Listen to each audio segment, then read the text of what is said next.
nomor 30 sama blok D7 nomor 19 ya. Nah ini mohon mengikuti bacaan yang di kertas merah juga ada sama yang mau saya bacakan. Langsung ya Pak ya. Untuk satu unit bangunan seluas 30 meter persegi yang terletak di atas tanah seluas 60 meter persegi di desa Kelurahan Sukamaju, Kecamatan Jonggol, Kabupaten Bogor, Jawa Barat, dan kedua belah pihak sepakat sebagai berikut. Yang pertama, pembeli menyatakan kepada penjual bahwa tanah dan bangunan telah diterima dalam keadaan baik dan layak untuk dihuni, dan bersamaan pendataan berita acara ini, pembeli menyatakan telah menerima set satu kunci dari penjual, sementara set kedua lainnya masih dititipkan di pihak penjual untuk menyelesaikan komplain yang akan diajukan. Ya Pak ya, jadi ini Bapak Ibu akan menerima set satu kunci dulu masing-masing. Terus yang nomor 2, pembeli menyatakan bersedia datang ke kantor pemasaran pihak penjual untuk menerima set kunci yang kedua. Jadi nanti yang kedua masih saya pegang ya Pak ya, dari pihak developer untuk mengerjakan komplain.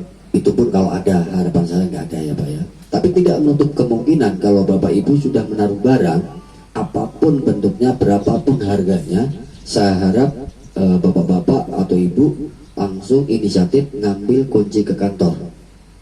Jadi kita nggak bisa mantuk kapan Bapak Ibu naruh barangnya, kan kita nggak tahu. Jadi nanti Bapak Ibu istilahnya punya inisiatif sendiri datang ke kantor untuk mengambil kunci set keduanya. Karena tujuannya kita nggak mau ada kecurigaan di antara Bapak sama orang kantor.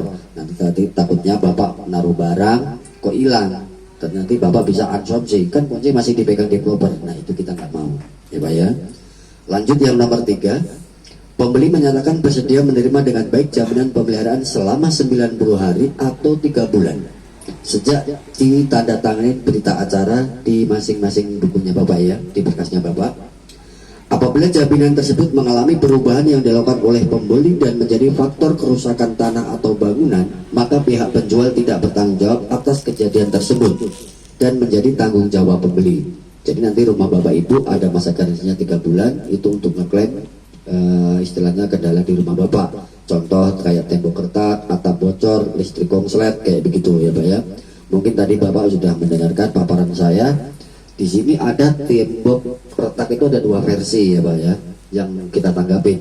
Nah yang salah satunya kita tanggapin itu tembok retak yang asli belah ya Pak ya, yang asli belah. Nah tapi kalau temboknya retaknya retak rambut kayak begini Pak, nah itu kita nggak layanin. Karena ini faktor alami untuk proses penyusutan material waktu dalam pemelasteran. Nah ini kita layanin temboknya itu belah kayak begini ya Bapak ya. Nah kalau tembok retak rambut itu kita nggak layani. Terus yang kedua masalah atap bocor. Nah itu masih kita tanggapin. Terus konsleting listrik itu masih kita tanggapin. Nah untuk instalasi air sanyo ke keran-keran itu insya Allah udah lancar. Nah untuk dari kamar mandi ke got itu biasanya, maaf nih kalau ibu-ibu biasanya kan nasi apa, nah itu mohon kalau nyiram itu yang banyak, jadi biar lancar.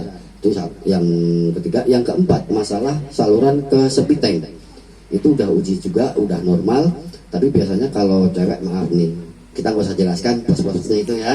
Nah itu mohon kalau buat pemampet kita udah nggak layanin gitu ya. Jaminan tersebut akan berlaku apabila selama 3 bulan belum mengadakan renovasi rumah. Contoh kayak nutup pagar belakang, pagar depan. Nah itu kalau belum melakukan renovasi itu masa garansinya masih berlaku. Tapi kalau Bapak sudah mengadakan renovasi itu masa garansi sudah nggak berlaku.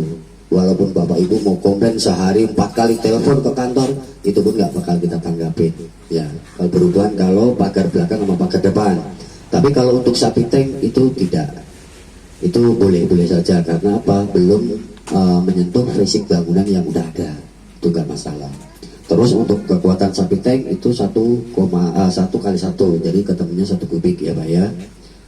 Air di sini untuk penentuan kedalaman memang kita nggak tentukan. Intinya yang penting ada air dan nggak tekor. Jadi untuk masalah nanti keruh atau ini pengen jernih, Bapak nanti mungkin biaya sendiri lagi. Dari intinya dari pihak kami udah ada air, ya Pak ya. Lanjut untuk nomor 5, nomor 4, apabila sudah dilakukan serah terima bangunan, maka sudah beralihlah tanggung jawab pemilik atas tanah dan bangunan kepada pembeli. Maka bangunan tersebut wajib dihuni, dan apabila ada pengecekan sidak dari Kementerian Pekerjaan Umum dan Perumahan Rakyat Republik Indonesia, sudah menjadi tanggung jawab pembeli. Kebetulan Bapak Ibu mengambilnya KPR rumah subsidi ya Bapak ya, jadi harus segera ditempatin. Nah nanti, tapi proses mau nempatin itu mungkin Bapak membutuhkan waktu ya, untuk pengurusan istilahnya tadinya ngontrak ya harus beresin kontrak dulu, beresin gini-gini. Nah itu untuk menghindari sidak dari kementerian, Bapak minimal harus ada hordeng, terus lampu, terus keset, sendal butut yang nggak kepake lah, ibaratnya sandalnya jelek lah. Tapi harapan saya lampu depan itu kalau bisa beli yang ada sensornya otomatis Pak. Itu kalau masalah harganya 30.000. Nah, itu jadi kalau siang mati, kalau sore dia nyala sendiri. Tapi dengan kondisi steker dalam harus on terus kan gitu. Yang pertama, yang kedua didukung dengan halaman bersih ya Pak ya. Minimal 2 minggu atau seminggu sekali Bapak cek rumah, bersih rumah. Karena di sini sidak nggak tentu waktunya. Kita pun juga nggak dikasih tahu Pak. Kalau mau tahu ya berarti namanya bukan sidak kan gitu. Nah itu nanti kita bisa bantu, oh beliaunya lagi kerja, tapi benar-benar didukung dengan halaman bersih ya Pak ya. Kalau halamannya rimba, kita mau ngasih omongan bantu ya nggak bisa, nggak percaya kan gitu. Sayang kalau subsidi Bapak dicabut, dipindah ke komersil, tapi rumah Bapak tetap rumah subsidi, tapi angsurannya komersil, kan sayang kan gitu ya Pak ya.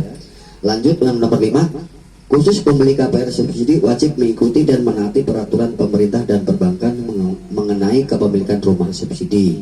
Jadi Bapak di sini ada aturan mau renovasi minimal merubah rumah, bentuk rumah itu harusnya 5 tahun ya Pak ya, 5 tahun.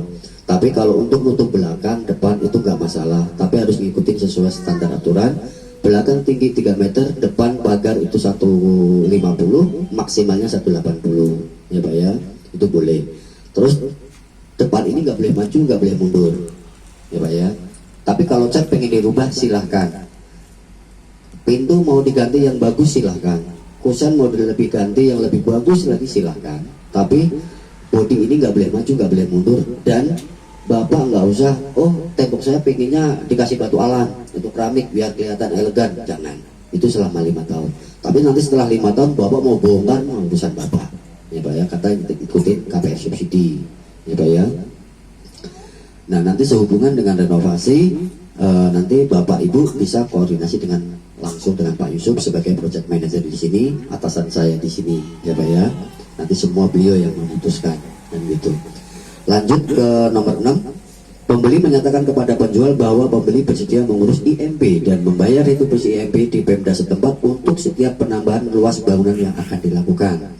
Kalau kita jadi warga negara yang baik, seharusnya kalau mau renovasi harus izin ke Pemda ya Pak ya. Tapi di sini yang saya lihat belum ada. Kalau memang ada seharusnya ada pamfletnya, kan gitu, pengawasan Pemda, luas bangunan sekian kan gitu. Tapi yang ada di sini saya lihat belum ada. Dan saya tekankan sekali lagi, masalah izin ke Pemda itu dari pihak developer tidak mengurusi Pak untuk izinnya. Itu izin itu masing-masing yang punya rumah sendiri ya Pak ya.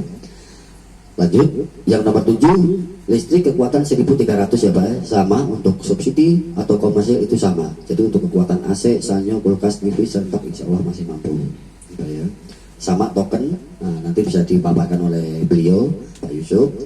Terus yang nomor 8, pembeli menyatakan bersedia membayar SPPT atau PBB tahun 2021 dan selanjutnya ya Pak ya. Nanti di situ ada jatuh tempo tanggalnya, paling nanti Bapak dapat konfirmasi dari pihak kantor pusat ya Pak ya.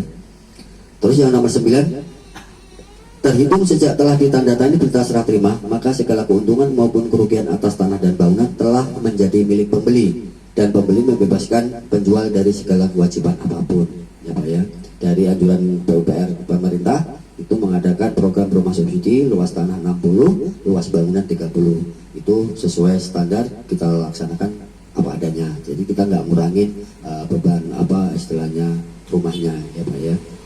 Demikian berita acara ini dibuat untuk dapat diketahui oleh semua pihak yang berkepentingan dan dipergunakan sebagaimana mestinya. Nah dari 9 item ini nanti mungkin beliau yang kalau Bapak ingin nanya nanti beliau yang bisa menjawab. Nah selanjutnya Pak Yusuf yang mau. Baik, terima kasih. Assalamualaikum warahmatullahi wabarakatuh.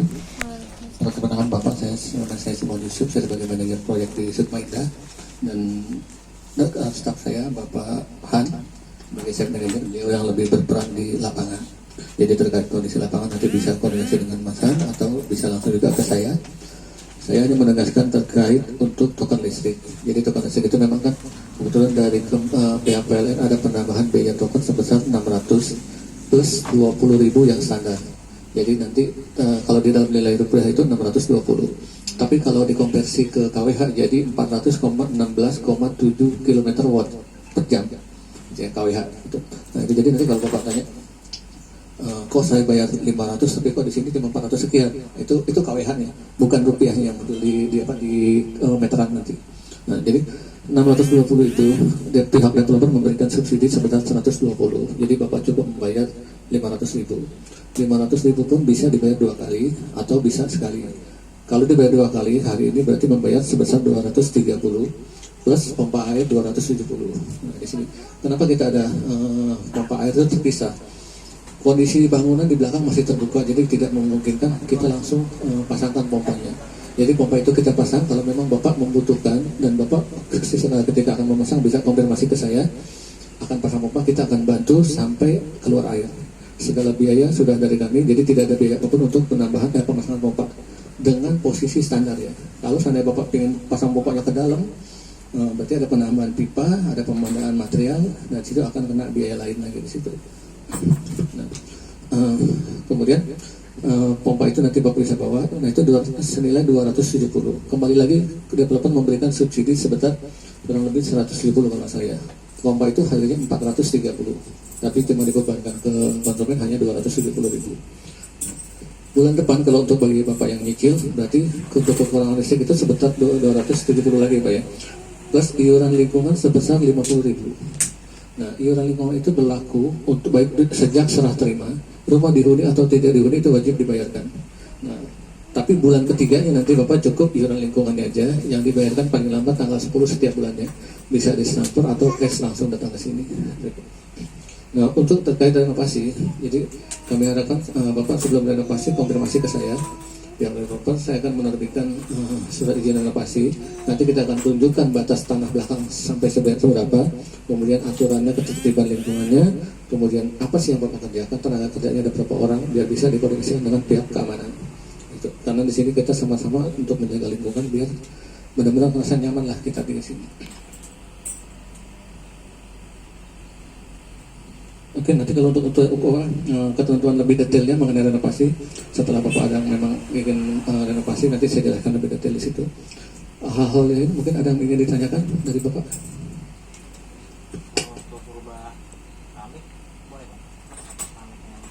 Untuk ganti kanopin lantai baik boleh, tapi yang perlu diingat di sini, kita memberikan jaminan garansi selama 3 bulan ke depan. Artinya kalau dalam masa 3 bulan itu Bapak ada perubahan di bangunan, otomatis akan menggugurkan jaminan garansi. Tapi kalau Bapak ingin memperbesar sebidang itu tidak mengganggu masa garansi, karena dia tidak berkaitan dengan struktur bangunannya. Jadi kalau Bapak ganti keramik, sih is okay. Mau menunggu setelah 3 bulan atau dalam masa 3 bulan dengan konsekuensinya gugur. Ada yang lain?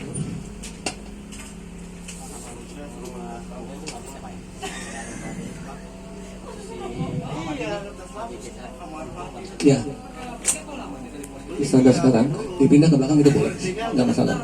Tapi nanti ketinggian dinding belakang 3 meter atau ketinggian berapa itu bisa jadi lokasi atau nanti kita jelaskan gitu. Tapi pindah kamar mandi ke belakang agar ruang tamu lebih luas nggak masalah.